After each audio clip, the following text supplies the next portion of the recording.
Mi nombre es Elías Benavente Ortiz. Soy del hermoso país de Cuba. Y como un exbrujo durante muchos años, y que por la gracia y misericordia de Dios fui rescatado de ese mundo oscuro, quiero testificar cómo es que opera el mundo espiritual durante las madrugadas. El testimonio que quiero dar a conocer está basado en el Salmo 91, específicamente en los versos 5 y 6 que dicen: No temerás al terror nocturno, ni saeta que vuele de día, ni pestilencia que ande en oscuridad, ni mortandad que en medio del día destruya. Este es un salmo poderoso que habla de la protección divina en todo momento. Pero hoy quiero enfocarme en lo que sucede en las horas de la madrugada. Es interesante notar que a menudo hablamos del libro de los Salmos, pero en realidad se trata de 5 libros en uno. No solo David escribió los Salmos, también lo hicieron Asaf, los hijos de Coré e incluso Moisés. De hecho, el Salmo 91 fue escrito por Moisés. En sus versos habla de plagas y pestilencias. ¿Y quién mejor que Moisés, el hombre que vivió en carne propia cómo las plagas no tocaron la morada de los hebreos durante su tiempo en Egipto? Este salmo no solo habla de la protección contra el mal durante el día, sino también de los peligros que acechan en la oscuridad. Quiero ampliar el tema y enfocarme en las horas de la madrugada, un tiempo crucial en el mundo espiritual. También haré un paralelismo con la historia de Jacob, quien, durante una persecución con su familia, experimentó de primera mano cómo Dios lo protegía, aunque el camino no siempre fue fácil.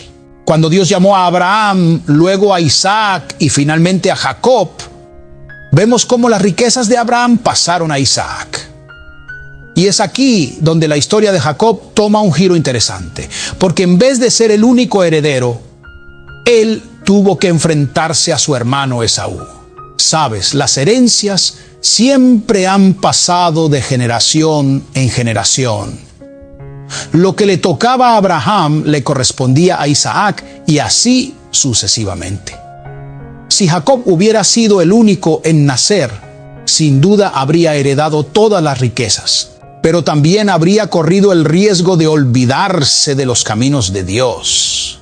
La riqueza muchas veces tiende a corromper el corazón del hombre, y por eso vemos que cuando Salomón tuvo la oportunidad de pedir algo a Dios, no pidió riqueza, sino sabiduría.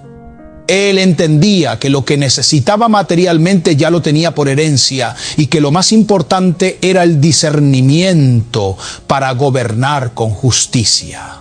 Si Jacob hubiera nacido solo, habría sido rico, pero su relación con Dios podría haberse distanciado. Dios permitió que naciera Esaú, un rival que lo empujaría a depender más de él. Esaú fue quien puso en peligro a Jacob, forzándolo a huir y vivir con el miedo constante de ser alcanzado, de día y de noche. Aunque Jacob había sido elegido por Dios, fue necesario que enfrentara este desafío. Como dice la Biblia, a Jacob amé y a Esaú aborrecí. Es importante aclarar que este aborrecimiento no es un odio en el sentido que entendemos hoy. En el griego, el término miseo significa odio, pero en este contexto hebraico, aborrecer se refiere a una preferencia. Dios no odia a nadie, y aunque las Escrituras mencionen que le dolió en su corazón, eso es lo que llamamos antropopatismo, una manera de describir los sentimientos de Dios con términos humanos. Es diferente del antropomorfismo, que se refiere a atribuirle características humanas a Dios para que podamos entenderlo mejor. Dios no experimenta las emociones humanas como nosotros. No tiene debilidades, no llora ni ríe como lo hacemos. Cuando en Juan 11:35 dice que Jesús lloró, lo hizo como hombre, sujeto a las emociones de este mundo. Aún así, Jesús fue tentado en su humanidad, pero como Dios, Él no puede ser tentado y tampoco tienta a nadie. Esto refleja las tres características esenciales del ser humano: espíritu, alma y cuerpo. En la cruz Jesús entregó su espíritu diciendo: en tus manos encomiendo mi espíritu. Mientras en el Getsemaní confesaba que mi alma está turbada hasta la muerte. Además, su cuerpo sentía las necesidades humanas. Tenía sed, hambre y hasta fue parido como cualquier ser humano. En resumen, Jacob tuvo que enfrentarse a una amenaza constante. Esaú representaba esa amenaza que, aunque podía robarle su herencia terrenal, lo conectaba más con la herencia celestial. Dios permitió que Esaú lo persiguiera para que Jacob comprendiera que su dependencia no estaba en lo que poseía, sino en los recursos celestiales que solo Dios puede proporcionar. Algo que siempre me impacta de la historia de Jacob es cómo tuvo que luchar por la bendición que Dios ya le había prometido.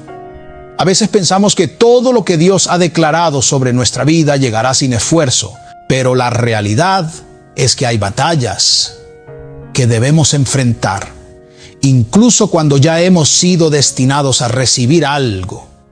Jacob tuvo que luchar, y lo hizo específicamente durante la madrugada. Es importante aclarar algo: Jacob no le robó la primogenitura a Esaú. Desde el vientre, él ya estaba destinado a recibir esa bendición. Para mí, cuando Jacob agarra el pie de Esaú al nacer, es una señal de que sabía desde el principio que el propósito divino estaba con él. Esaú saldría primero, pero Jacob estaba decidido a cumplir con su llamado. Peleó por lo que era suyo, pero esa pelea no fue solo física, fue espiritual. La Biblia nos dice que Jacob se encontraba solo cuando comenzó a luchar con el ángel. Aquí hay un punto clave. Dios a menudo quiere tratar con nosotros de manera personal, en un tiempo de intimidad. No es que necesitemos alejarnos de nuestra familia permanentemente, pero hay momentos en los que Dios busca una relación más profunda y directa. Momentos donde debemos estar completamente solos con Él. Esos momentos de soledad, aunque a veces nos resulten incómodos, son necesarios para que Dios obre en nosotros sin distracciones. A veces intentamos llevar a alguien más a esos momentos, ya sea por miedo o por falta de confianza en estar solos con Dios. Nos rodeamos de personas que pueden incluso distraernos del propósito. Cuando se trata de intimidad con Dios, debemos aprender a quedarnos a solas para evitar que las distracciones y conversaciones desenfrenadas nos alejen de lo que realmente importa: ese encuentro con Dios. A Jacob, en ese estado de soledad, comenzó a luchar con el ángel. Lo que me impacta es cuando el ángel le dice: suelta, porque raya el alba. Esa frase tiene un profundo significado en la guerra espiritual. La madrugada es un tiempo clave para la intercesión y la batalla espiritual. Según la Biblia, el día tiene 12 horas, pero lo que llamamos día realmente comienza en la oscuridad. Bíblicamente, el día empieza al amanecer a las 6 de la mañana, pero en términos espirituales muchas batallas se libran en las horas previas, desde la medianoche hasta las 3 de la mañana. Durante esas horas, el espíritu se conecta de manera especial con Dios. No es cuestión de cuánto tiempo estés de rodillas, sino de cómo te conectas con Él. Hay personas que pasan horas orando, pero siguen distraídas, con su mente llena de pensamientos que las alejan de la verdadera comunión. En cambio, alguien puede orar solo unos minutos y mover el cielo si lo hace con el corazón alineado. Por eso, es importante aprender a silenciar nuestra mente, especialmente en la madrugada, cuando las distracciones del día están presentes en nuestro subconsciente. Los ruidos y pensamientos que parecen insignificantes durante el día a menudo resuenan en nuestra mente durante esos momentos de oración. Debemos aprender a dominarnos, a silenciar esos ecos y enfocarnos completamente en Dios para que nuestras oraciones puedan tener el impacto espiritual que necesitamos. Jacob en esa madrugada no solo luchaba físicamente, sino que también estaba luchando espiritualmente por su identidad y su bendición. Una de las características esenciales para poder entrar al mundo espiritual es estar consciente de lo que estás haciendo. Muchas veces actuamos de manera automática, incluso en situaciones cotidianas como conducir. He visto personas que cruzan un semáforo en rojo sin darse cuenta, porque aunque están físicamente presentes, su mente está distraída en otro lugar, quizás en problemas no resueltos del pasado. Lo mismo ocurre en la vida espiritual. Hay quienes llevan su conciencia atada a un pecado que cometieron ayer, a pesar de que Dios ya los ha perdonado. Esa falta de liberación mental bloquea su capacidad para orar con efectividad. Sin embargo, entre la 1 y las 3 de la mañana, se entra en una etapa especial, conocida como la etapa de la misericordia, en la que Dios visita la tierra. Según estudiosos, ese mismo horario fue cuando Dios visitó a Adán y le preguntó: ¿dónde estás? Era una costumbre de Dios pasearse entre ellos. Antes Adán y Eva escuchaban la voz de Dios dentro de ellos mismos, pero tras pecar, esa voz se convirtió en algo externo que los perseguía. La Biblia menciona que Dios se paseaba por el jardín. La palabra pasear implica andar sin rumbo fijo. Después del pecado, esa misma voz que antes los guiaba internamente, los asustó desde fuera. Adán le confesó a Dios que tenía miedo y se había escondido. Lo mismo sucede hoy en día. Hay personas que aun estando en oración sienten miedo, como si una presencia estuviera observándolas. Esa sensación puede ser tanto de un espíritu maligno como angelical.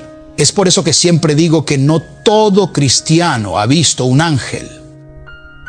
Ver un ángel requiere de un nivel de madurez y humildad espiritual. Algunas personas no los ven, pero los perciben. Nuestra intuición puede captar cosas que la conciencia no alcanza a ver. En esos momentos uno puede sentir que algo está presente, aunque no se vea con los ojos físicos. Y cuando alguien logra ver un ángel de manera tangible, esa experiencia puede ser impactante. En ocasiones las personas pueden llegar a idolatrar al ángel en lugar de honrar a Dios, como le pasó al apóstol Juan, quien intentó postrarse ante un ángel. El ángel lo detuvo diciendo: no lo hagas, soy consiervo tuyo. Incluso Juan, un hombre espiritual con más experiencia que muchos de nosotros, fue tentado a hacerlo. De las 3 a las 6 de la mañana es un tiempo de guerra espiritual. En ese horario no se pide mucho, sino que se lucha en intercesión por la liberación de tu familia, de tu generación. Y entre las 5 y las 6 de la mañana, lo que se llama la raya del alba, es un momento crucial. En ese tiempo los espíritus malignos hacen sus planes para continuar sus ataques durante el día. Ese es el terror nocturno del que habla la Biblia. De un lado, el amanecer está cerca, pero del otro, el enemigo está dejando instrucciones a los demonios que tomarán el relevo para el día. ¿Cómo podemos arruinar esos planes? Es en esos momentos, de 5 a 6 de la mañana, cuando debemos estar de rodillas, conectados con Dios, quien ya nos ha visitado entre las 3 y las 4.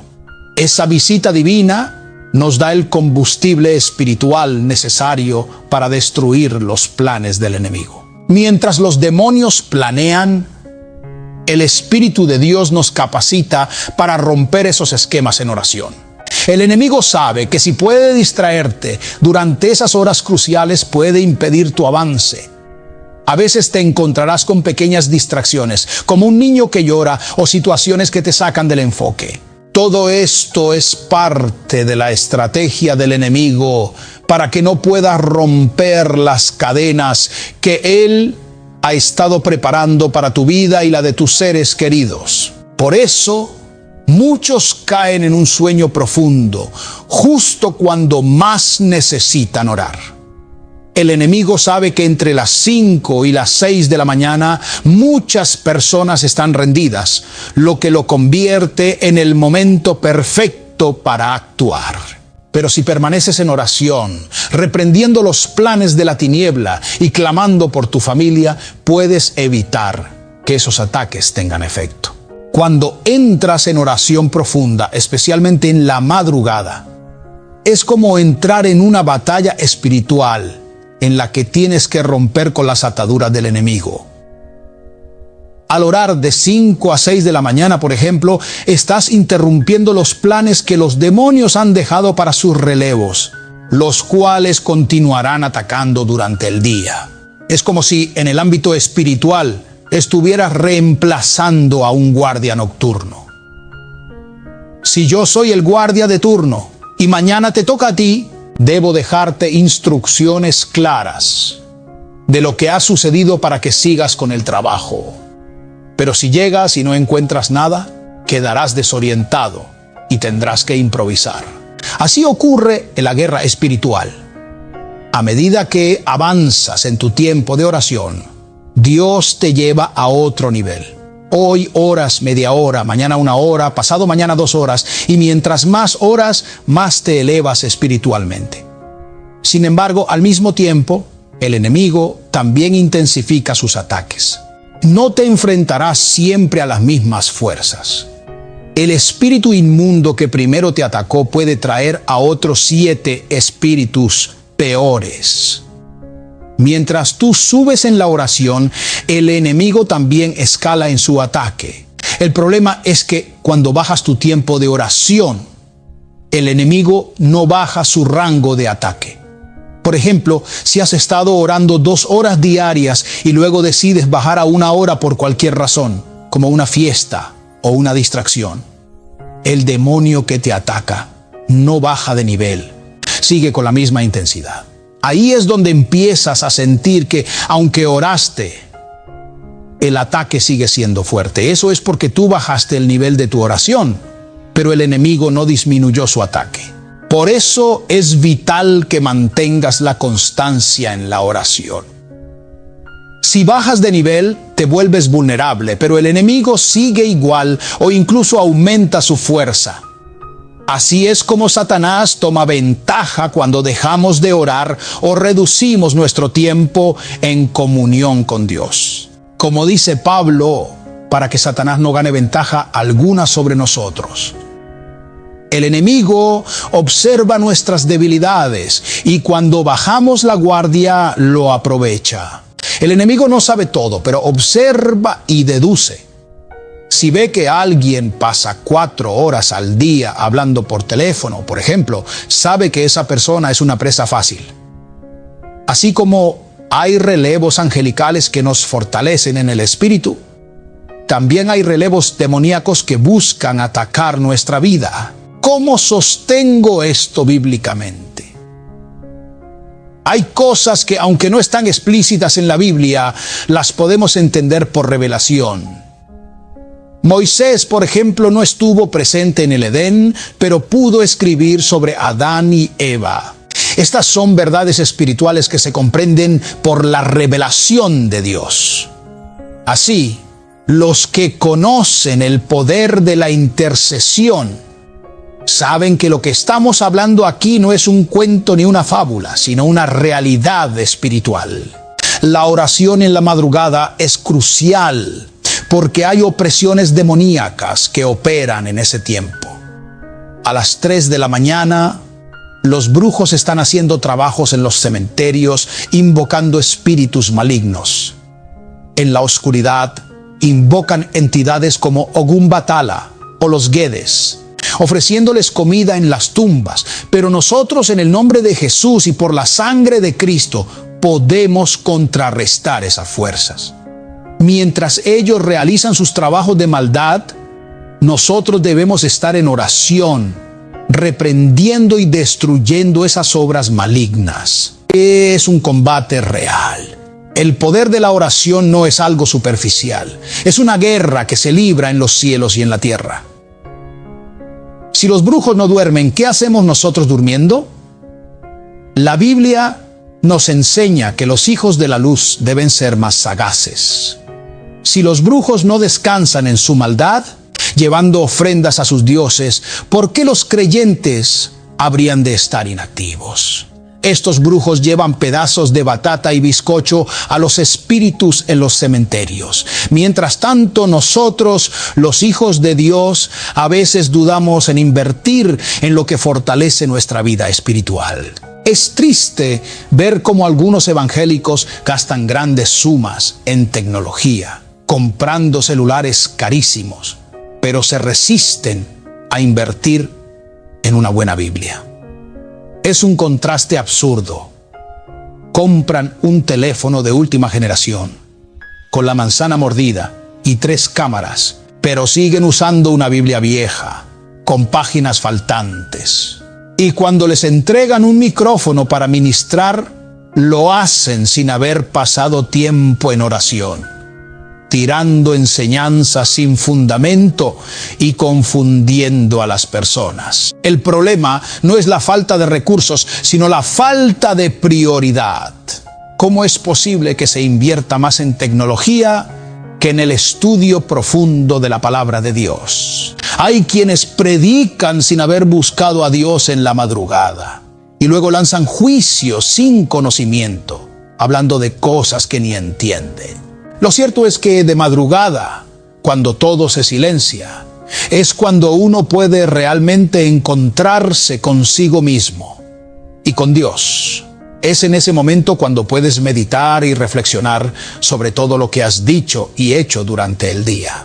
Es el tiempo perfecto para evaluar tus acciones y darte buenos consejos a ti mismo, porque en ese momento todo se pone en perspectiva. La meditación en la palabra es necesaria tanto de día como de noche, pero es en la noche cuando se logra con mayor claridad, porque las distracciones del día no están presentes. Lamentablemente, muchos ni siquiera aprovechan la noche para orar o meditar. Están sumergidos en las redes sociales, revisando Facebook o WhatsApp, perdiendo ese tiempo precioso en el que podrían estar en comunión con Dios. Dios es celoso con lo que pertenece a su santidad, y el arca era uno de los objetos más sagrados. Usa y su familia habían tenido el arca en su casa por años, y probablemente se acostumbraron a su presencia. Pero cuando llegó el momento de trasladarla, lo hicieron de manera incorrecta, con buenas intenciones, pero sin seguir el orden divino. Usa extendió su mano para sostener el arca cuando los bueyes tropezaron, pero Dios lo mató en el acto. No fue la intención lo que falló, fue la forma. Buenas intenciones, sí, pero con una ejecución incorrecta. Esto también ocurre hoy en las iglesias. Muchas veces se busca traer la presencia de Dios mediante métodos que no son correctos. Se visten de payasos, traen arbolitos navideños al altar o intentan traer la presencia de manera superficial. No se trata de tradición o costumbre, sino de buscar a Dios de la manera correcta, en santidad y obediencia. O usar astucia en lugar de generosidad y sinceridad con Dios es lo que llevó a la muerte de Usa. Había tenido el arca en su casa por años, pero no la cuidó como debía. De la misma manera, hay personas que pueden tener la Biblia en su casa, pero no la abren, no la cuidan, no la valoran. Lo que sucede es que en público muchas personas quieren aparentar algo que no practican en secreto. He visto gente que en público se involucra en guerra espiritual, pero en privado no hacen lo mismo. Por eso, los resultados que obtienen en público son mínimos, porque no hay sustancia espiritual detrás de lo que están mostrando. La Biblia nos enseña que el Padre, quien ve en lo secreto, nos recompensará en público. Si en lo secreto despreciamos la relación con Dios, no podemos esperar grandes resultados en público. Es como cuando alguien maltrata a su esposa en privado, pero en público intenta mostrar afecto. La esposa podría rechazar esos gestos diciendo: echa para allá porque en secreto no me tratas bien. Lo mismo ocurre con nuestra relación con Dios. Si en privado no buscamos su presencia, ¿cómo esperamos que Él nos honre en público? Jesús mismo venció en secreto y cuando estaba en público simplemente daba órdenes para liberar y sanar, porque ya había ganado la batalla en su tiempo de intimidad con el Padre. Mucha gente se pregunta por qué sus familiares no han sido liberados o por qué ciertos problemas persisten en sus vidas. A menudo, la respuesta está en que no han desatado esas bendiciones en secreto. Es en el lugar secreto, en la oración de madrugada, donde se rompen las cadenas que nos atan. Hay personas que pueden estar predicando con unción, pero aún tienen áreas de pecado que no han resuelto. La unción no elimina automáticamente todas nuestras debilidades.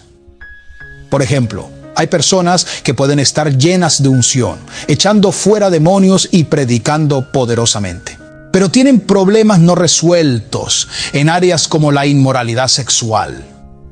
Esas debilidades no se van solo por estar ungidos. Se requiere una decisión personal de renunciar a esos pecados. La Biblia nos dice que debemos despojarnos del viejo hombre, que está viciado con deseos engañosos. No se trata solo de ayunar o buscar más unción para superar esas áreas, sino de tomar la decisión firme de renunciar a ellas. Hay cosas que debemos entregar al Espíritu Santo para que las trabaje en nosotros, pero también hay decisiones que debemos tomar nosotros mismos.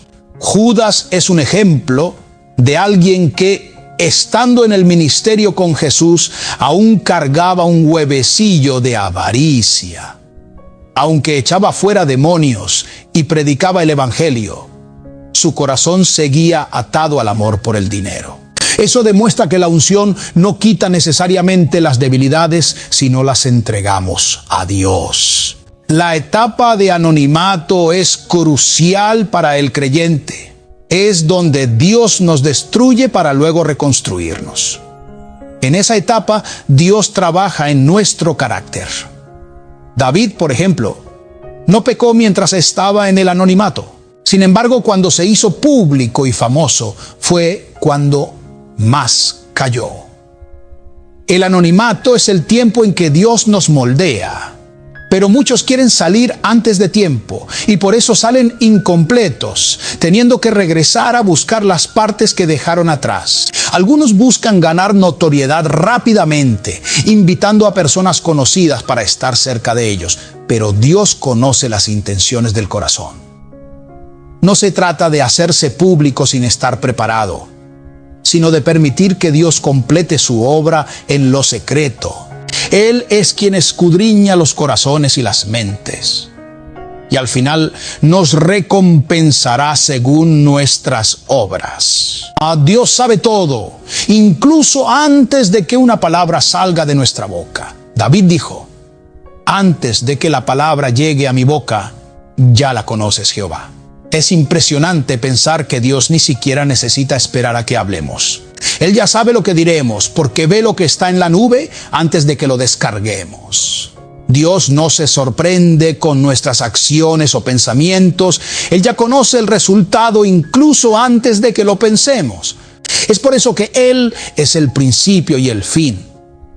Dios ve el final antes del comienzo y nos envuelve con su conocimiento en todo momento.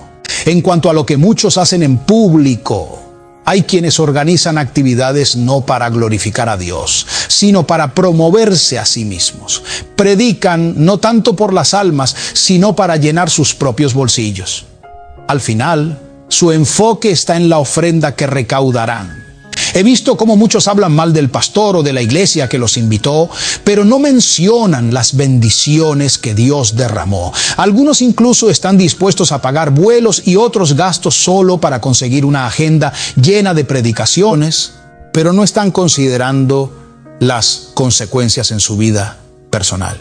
Aquí es donde las prioridades se tuercen. Por ejemplo, si tienes una familia, debes entender que no puedes estar fuera todo el tiempo.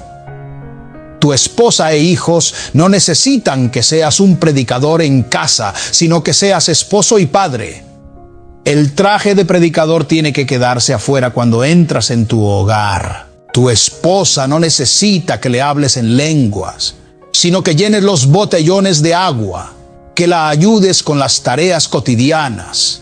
Si pasas demasiados días fuera, dejas un vacío en tu hogar. Y Satanás puede aprovechar esa oportunidad para sembrar discordia en tu familia. Hay momentos en los que las flechas del enemigo, los dardos encendidos, atacan directamente a la familia.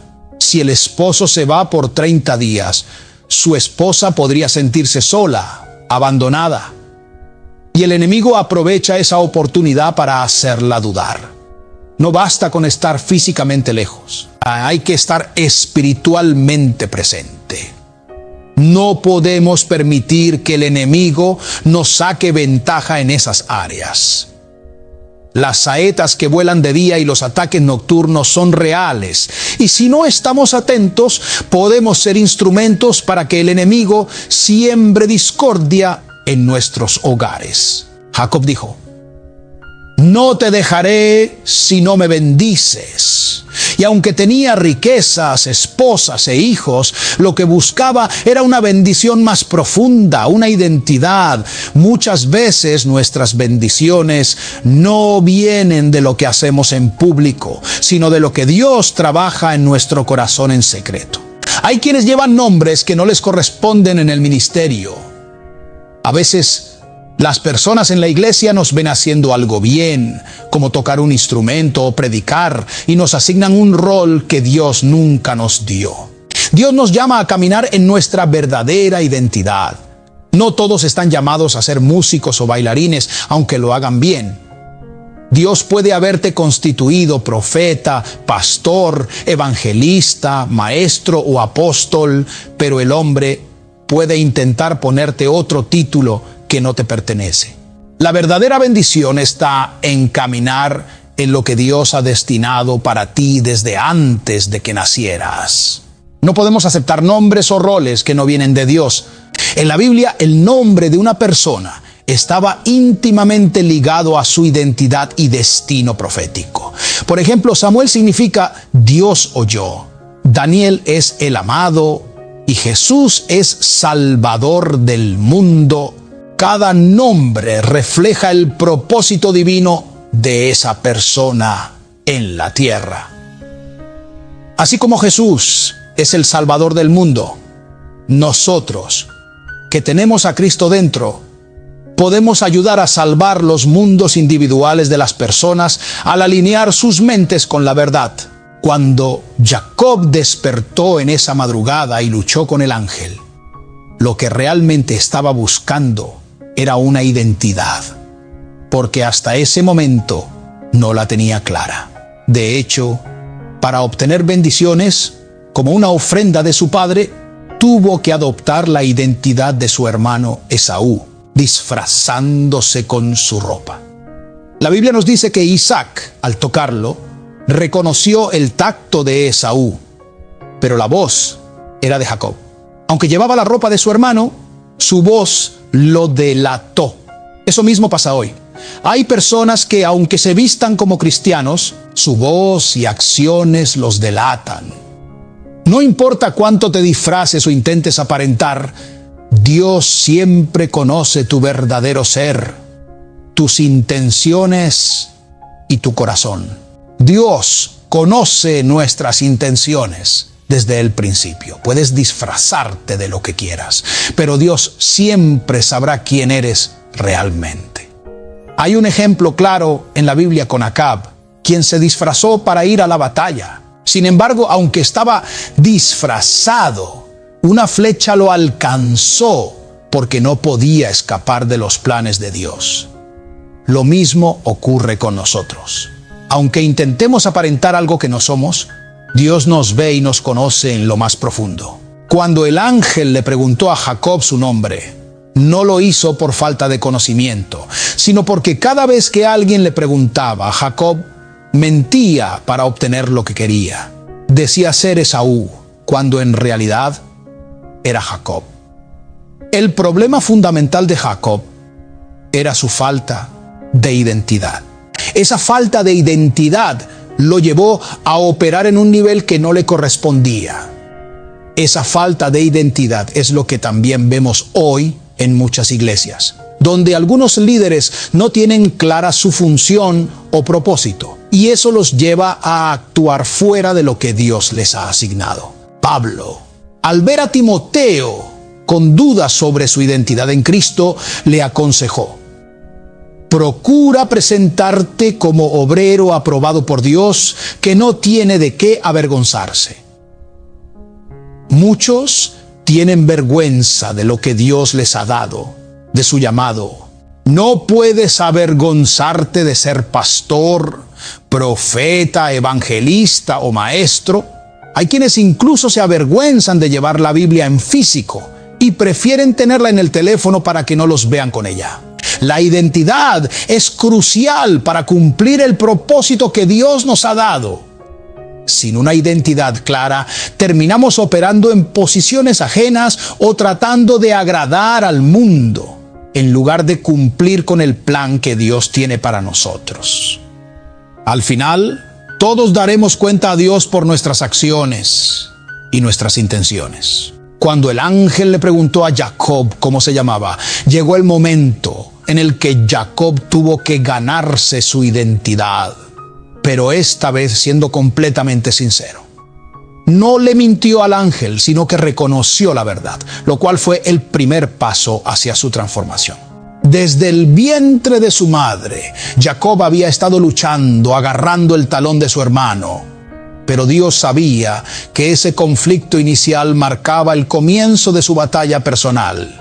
Dios a veces nos enfrenta en aquello donde más necesitamos ser corregidos. En el caso de Jacob, fue su identidad y la forma en que usaba la lengua. Al encontrarse con Dios, no solo fue su pie lo que fue tocado, sino también su carácter y la forma en que se presentaba. Así como el hombre rico en la parábola de Lucas 16 experimentó tormento en su lengua, el área de mayor conflicto de Jacob era su identidad, y fue lo que Dios transformó. Jacob venció al ángel no por fuerza física, sino por su humillación. Esto es clave, porque la humildad es lo que mueve a Dios. Como lo describe Oseas 12:3, Jacob rogó, lloró, y en su humillación fue que prevaleció. No fue su astucia ni su fuerza, sino su capacidad de reconocer su debilidad y dependencia de Dios. La altanería y la arrogancia no nos acercan a Dios, pero la humillación sí. Es la humildad lo que hace que Dios nos pregunte, ¿qué es lo que deseas? Cuando Jacob finalmente dijo, me llamo Jacob, lo que en realidad estaba confesando era todo lo que esa identidad conllevaba: el engaño, las manipulaciones y el conflicto interno. Su nombre representaba una maldición. Por eso, después de su encuentro con el ángel, Dios no lo llamó más Jacob, sino Israel, un nombre que transformaba su destino. El poder de los nombres es impresionante. En la Biblia, los nombres siempre reflejan el destino y la función de una persona.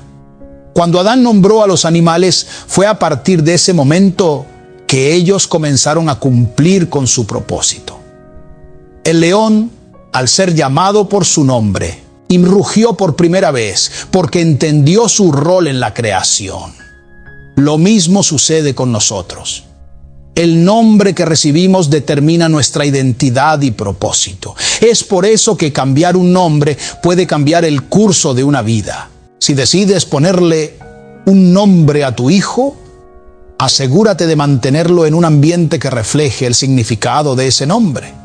Porque si no se cría en ese contexto espiritual, ese nombre podría ser utilizado en su contra. En el mundo espiritual, el cambio de nombre es crucial.